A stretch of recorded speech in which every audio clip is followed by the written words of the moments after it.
Wasak ang pader ng isang bahay sa Marikina matapos banggain ng jeep. Nasa frontline ng balitang yan, si Nina Ongpauco. Nabulabog ang mga residente sa isang compound sa Lower Balete sa Marikina nang bumangga ang isang pampasaherong jeep sa pader ng kanilang bahay mag-aalas 12 kagabi.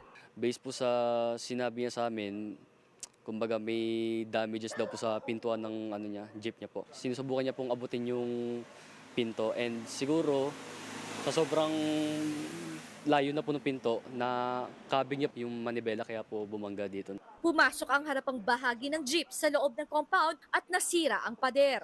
Nasa aking likuran ang bumanggang pampasaherong jeepney kung saan nadamay ang parte ng simbahan at bukod pa rito, nadamay rin ang isang e-trike at isa pang sasakyan.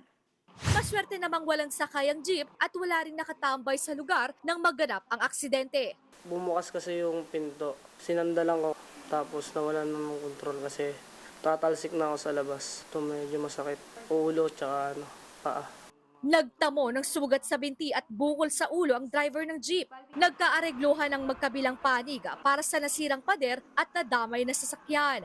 Nagbabalita mula sa frontline, Nina Ongpauco, News 5. Mga kapatid, Nikki de Guzman po.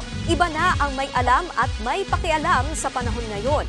Para sa tuloy-tuloy na balitaan sa Frontline kahit weekend, mag-follow at mag-subscribe sa social media pages ng News 5.